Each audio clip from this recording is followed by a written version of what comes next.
Welcome to Inner Voice of Knowing podcast. I'm Kaye, a shamanic leadership coach and healer, guiding you through life with a foot in both worlds.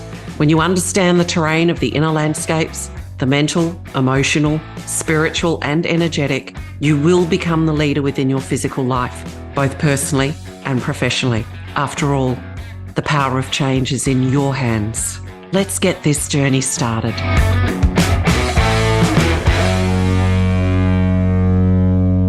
Welcome back. I'm so happy you're continuing this journey with me, and I really appreciate the feedback that I have been receiving. It's very exciting. So let's get into episode 3 before we start bringing guests in, which will probably happen in episode 4. So your inner voice of knowing guides you in everything and in varying ways. So what I want to talk about in this episode is getting past your comfort zone and why that's so important. Because everyone's talking about manifesting, and I'm here to say, as you know, I'm going to talk about things from slightly different language and perspectives, and I'll always explain why. So basically, you have been manifesting from the moment that you were born, but you've been unconsciously manifesting due to the subconscious false stories and beliefs that you have taken on board via your experiences, via the lenses that you wear. Because remember, you are soul first. So the soul is imprinted with a blueprint, if you will, and agreements of what you most need to experience. And nothing's going to change that. So your perceptions will be built upon the soul's blueprint, the experiences that are required, the human experience, and the way you process things that are said and things that happen in your life. And that builds these false stories and beliefs. And from there, because that rules in your inner world, it projects into your external world, a little bit like let's look at it like going to the movies. So you can go to one building that has multiple rooms in it, and you choose the movie that you're viewing. But you cannot deny that in that same building, there are multiple movies playing with different themes, but you have chosen to be seated in the movie theatre that you have chosen to watch. Okay, so that's a little bit like your life, because remember, the universe exists within you and then also around you. And the universe that exists around you is determined in a way by the movie you're playing internally. And part of that is because energetically you are influenced by those subconscious false stories and beliefs. And they've been exercised and exercised and exercised and built and strengthened over years. But also because you've tapped into the program of the mass conscious. You're influenced by the information and the energy that you take in and then project back out. So you've been unconsciously manifesting all your life. And that's why I don't like to connect with the word manifestation in the way that mass consciousness does. And here's why.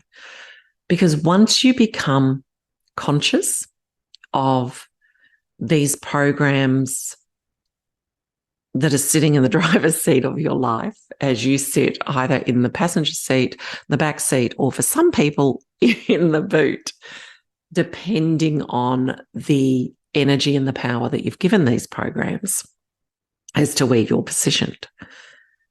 And I'm not saying that they rule all the time, because there are other aspects that have been incredibly positive in the programs that you're running, the beliefs that you have aligned to.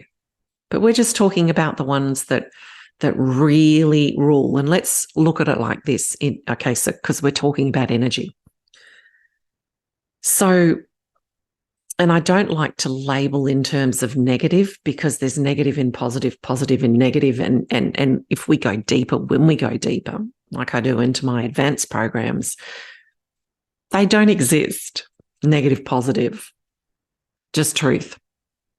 But for understanding in this podcast, in this process, in this episode, let's talk about it in those terms to take you to that truth of knowing and that inner voice of knowing and that place of knowing. What feels heavier? What weighs you down more, the rock or the feather? The feather is truth beyond the intrusion of illusion. It's the higher vibrational frequency, if you like. The rock is what is termed, the negative, the anchor holding you into familiar patterns.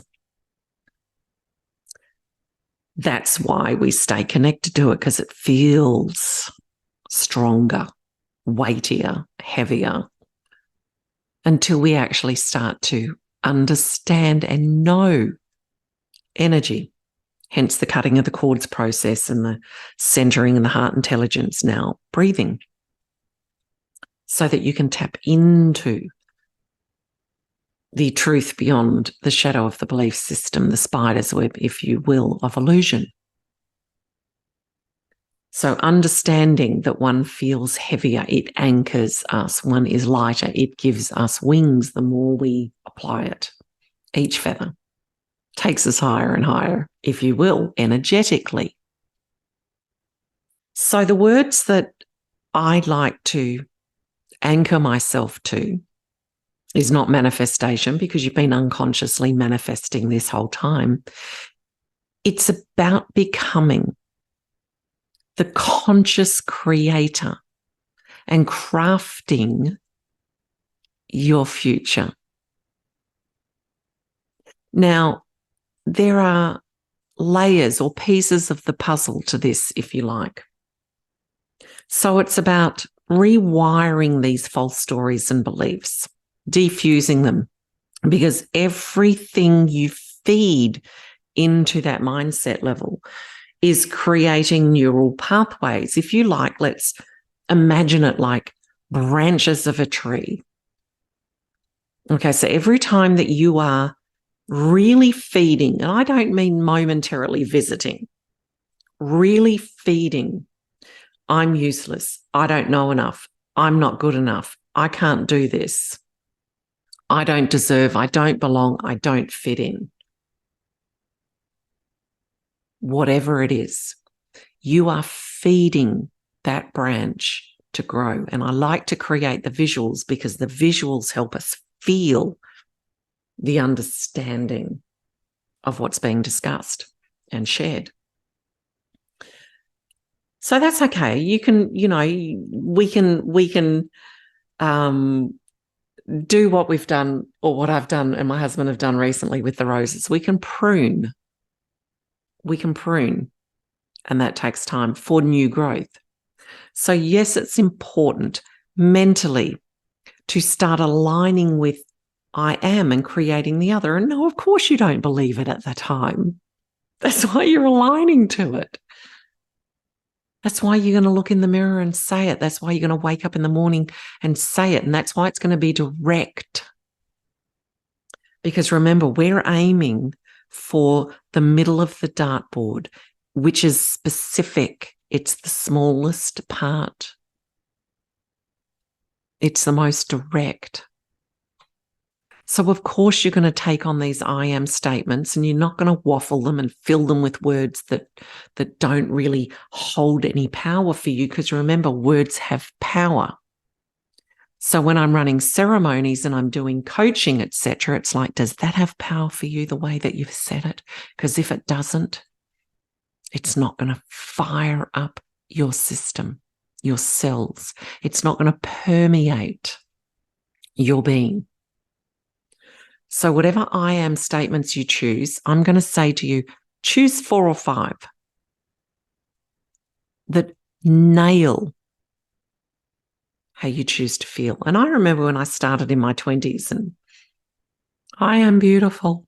And a part of me would go, no, you're not.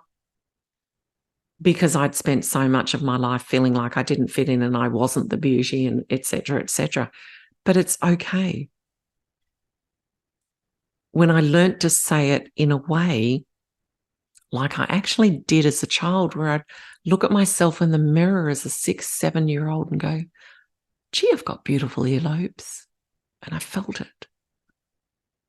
I've got beautiful eyes.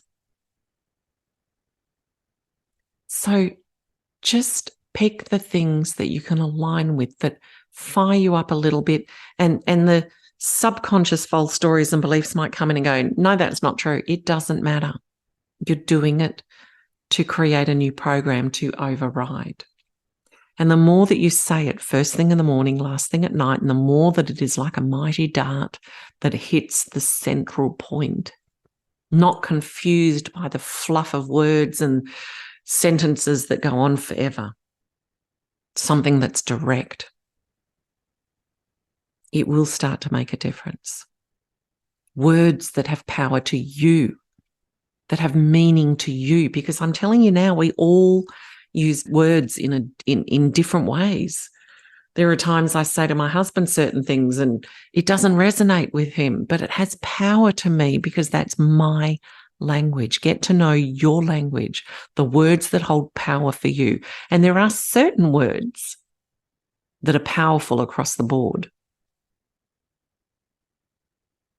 But there are other words that have meaning to your inner dictionary, to your inner feeling, to your inner knowing, to your inner mindset. So yes, it can be great, and I can give examples, and but as I'm doing in ceremony, I'm like, okay, here's a word. Does that have power for you? No, but it guides them to what has power according to their inner dialogue, their inner language. So create those I ams. Feed it, feed it, feed it. And it's the same as when I started going to the gym. I didn't get strong in one day. I got strong by the consistent application of showing up. Now, when you're using those I am statements, the more you use it, the more you align with it. And here's what I want you to do. Set yourself up for success. And I don't care how advanced you are. If you are up-leveling and you're not yet fully believing and immersing yourself in that, set yourself up for success. So write them out, put them up somewhere. So when you're going through a moment of self-sabotage and doubt and fear and insecurity, you are already faced with it. How are we fed in this world? Subliminally. The bus that goes past with the signs on it. The catchy tune on the TV that's repetitive and we can't stand, but it's repetitive and we keep looping it internally. The billboards. So subliminally advertise to yourself deliberately, consciously, and focused with intention. Okay? To bypass the sabotage, the anchor that wants to anchor you and hold you where you're not always necessarily happy or choose to be anymore, but God, it feels familiar. And that's what we love, to show up in what feels familiar, because boy, I know how to do that well. Whether it's anger, whether it's doubt, whatever it might be, or who you know yourself to be now, it's familiar. You wear that skin well, but we need to be like the snake that sheds the skin that no longer is suitable. But is that going to manifest for you? No.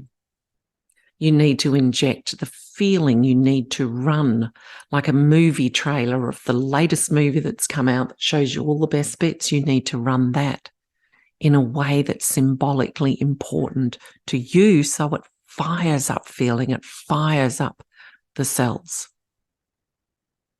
But is that enough? No. All of these things, when you wake up in the morning and you set your intention and you say the power question, which invokes a response if it's said in the right way. What would my future successful self that is aligned with my goal, for example, let's say running the podcast or, releasing the weight or whatever it might be, what would she choose?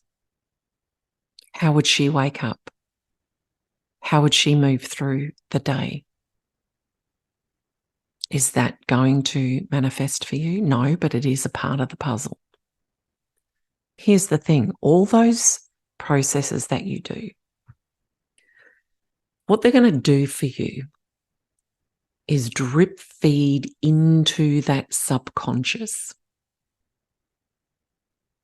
And it's going to call up the falseness, the false stories and beliefs. Because you need to defuse that energy that's been ruling you, because it's the energy first, remember, soul, that creates the change in the physical. So if you don't change energetically, you're just held hostage to those false stories and beliefs and feelings, etc., etc. So to change energetically means you do these processes, you implement them, you align to them, but guess what? It's going to invoke up the old from behind to go eyeball to eyeball.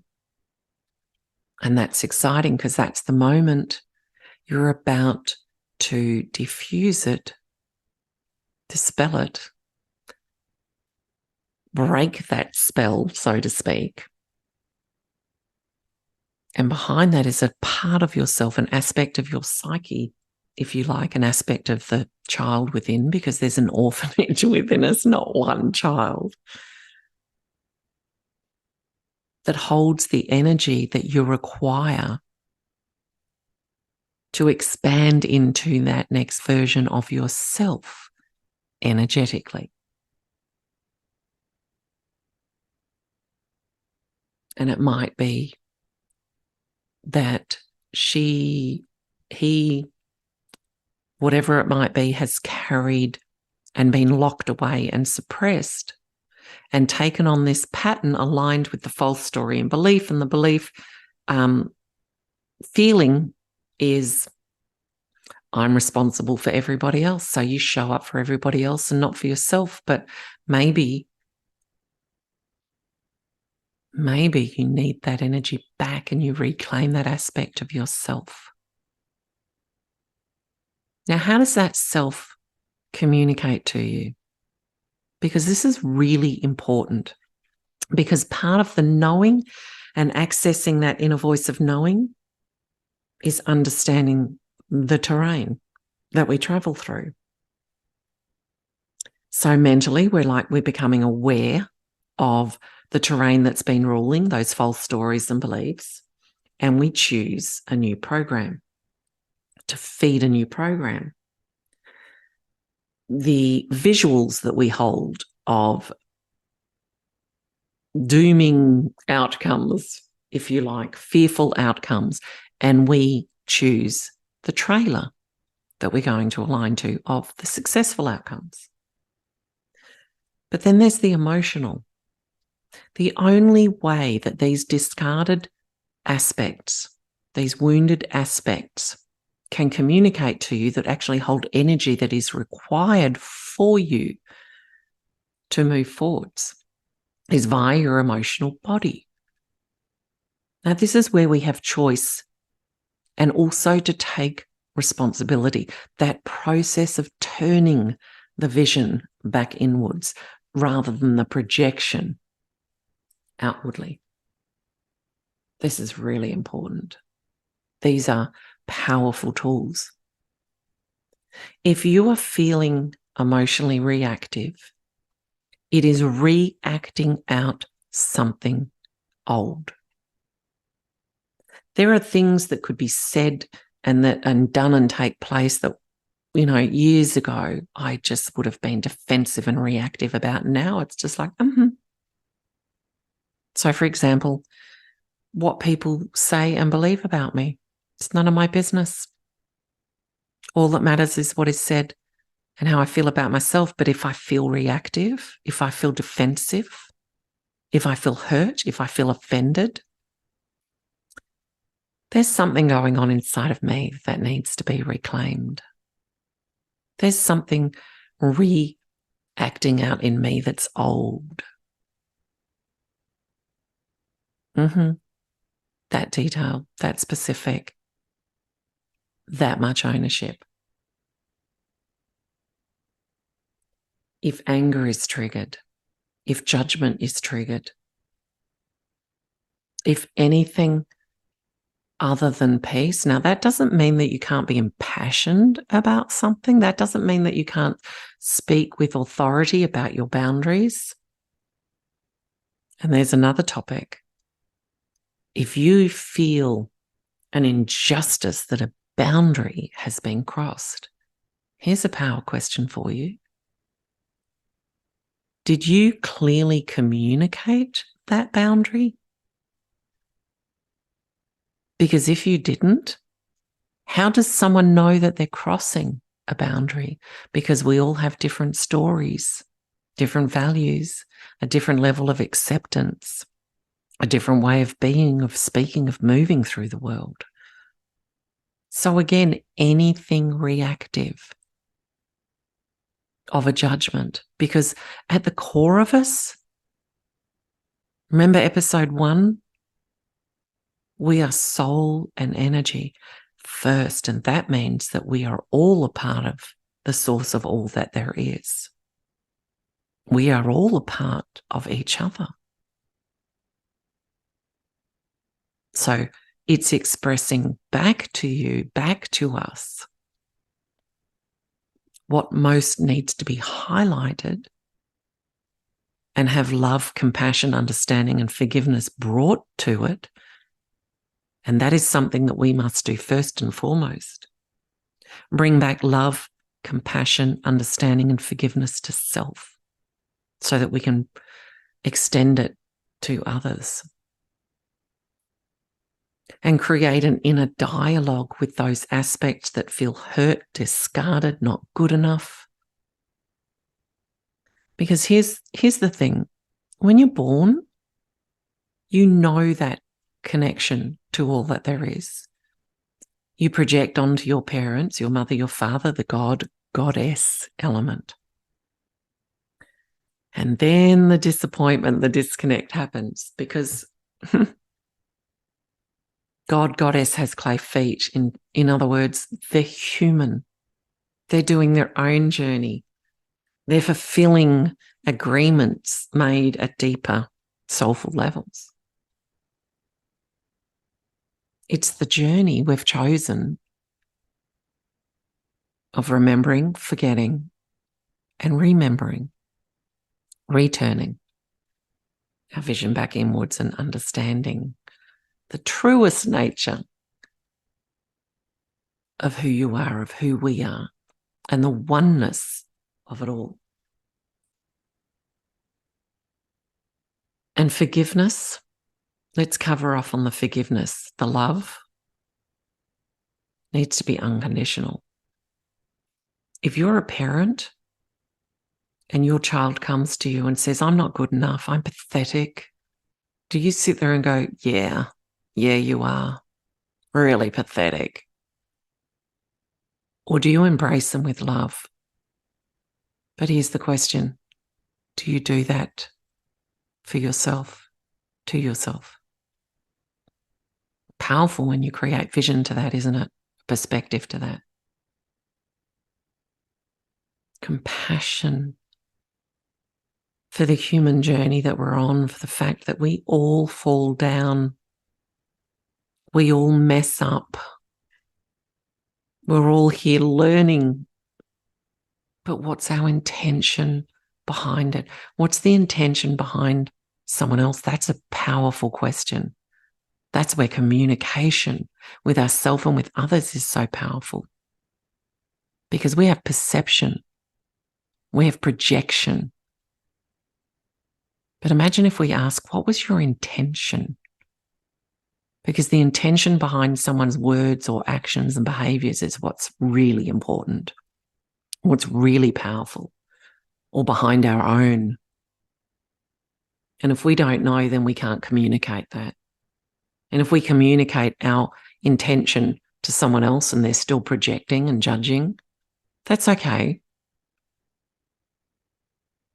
The love and the compassion and the understanding is they're reacting to something old within them.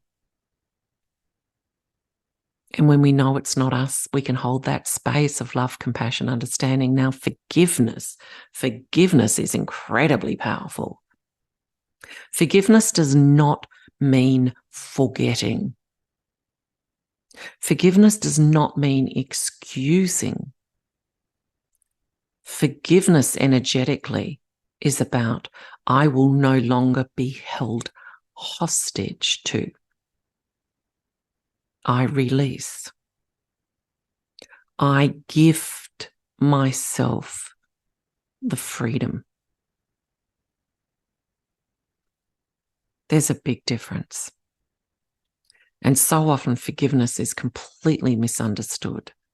But why would you want to stay a victim and held hostage to by a circumstance or a person, and ultimately an energy? But forgiveness takes time. We need to have the intention to come from love, compassion, understanding, and ultimately the intention to forgive. But we don't forgive from our mind. Oh, I've forgiven you, but I'm still triggered.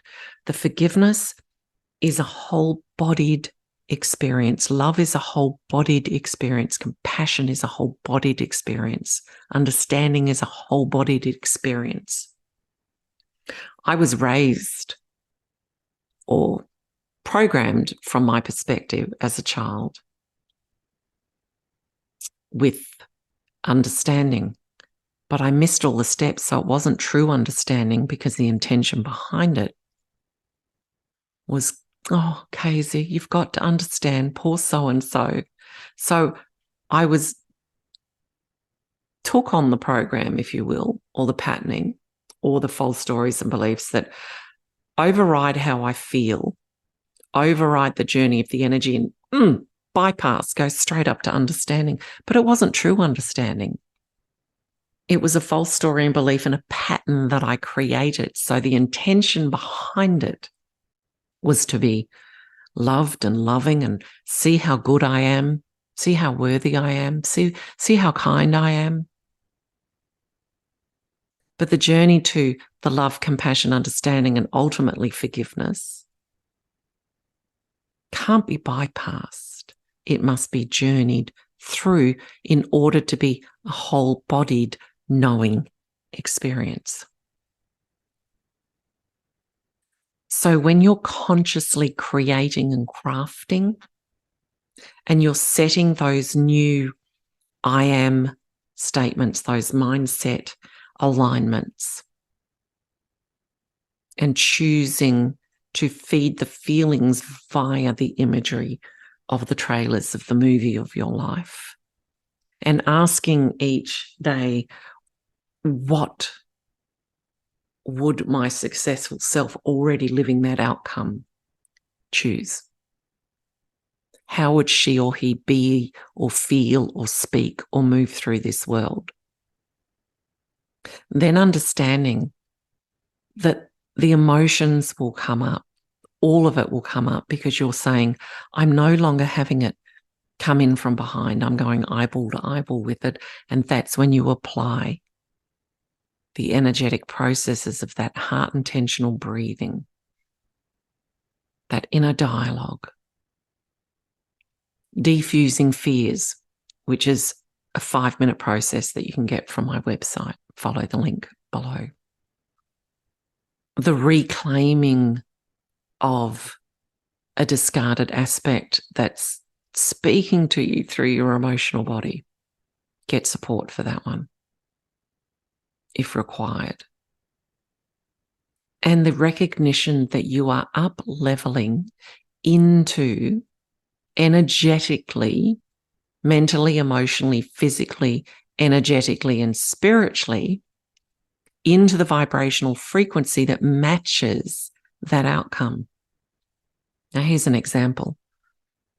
I created many years ago a power poster, many people call a vision board. You can go into my website and download the free workshop I used to run as a paid workshop. It's now a free resource called Power Up Your Life, which is that consciously creating, crafting, foundational manifestation, if you like, workshop. And you'll understand why I call it a power poster, because there's a way to create it that has power to it, that truly feeds all these aspects that we're talking about. And I had myself there collaborating with some big names.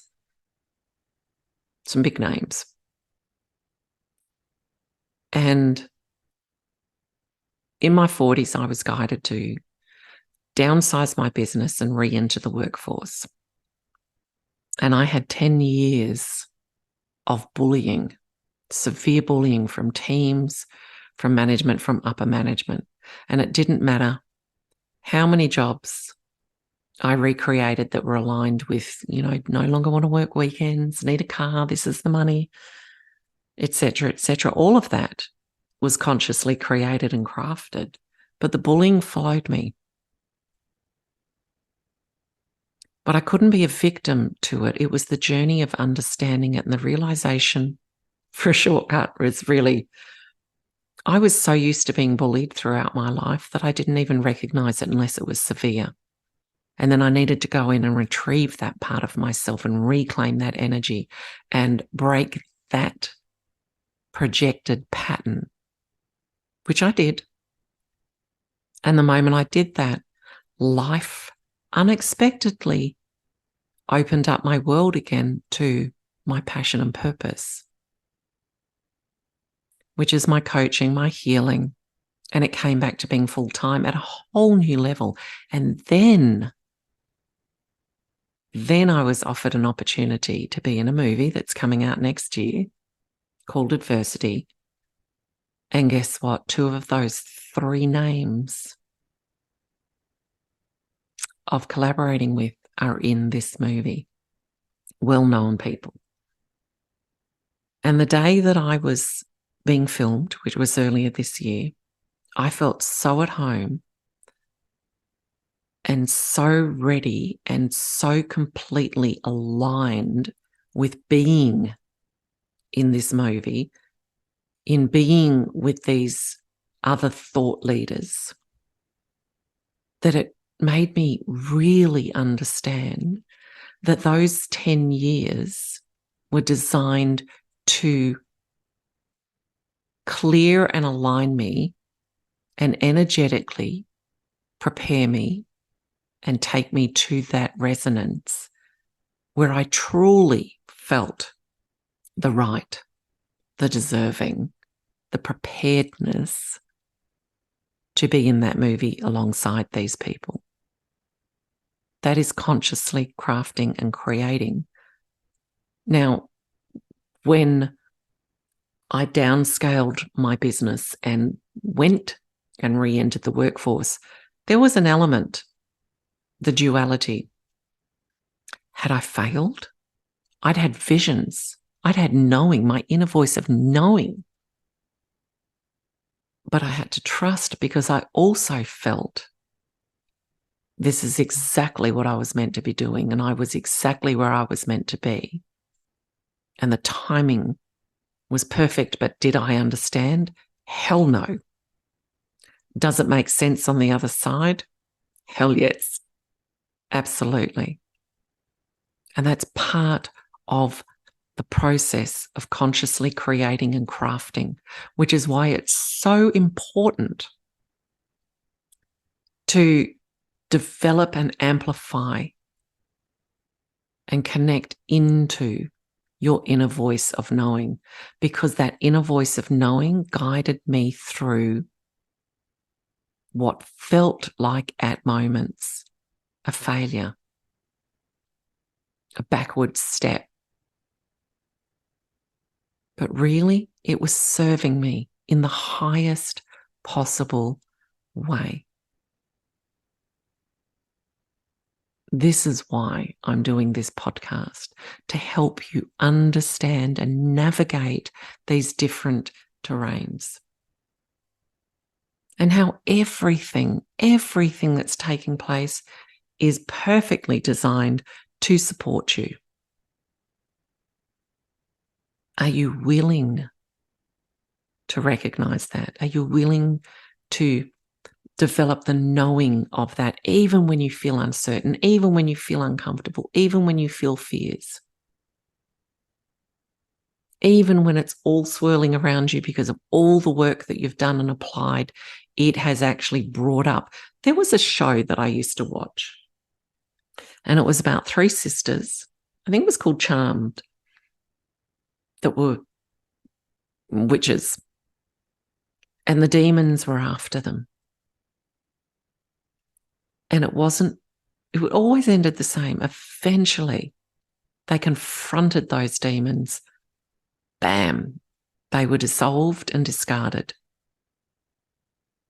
Life's a little bit like that for us.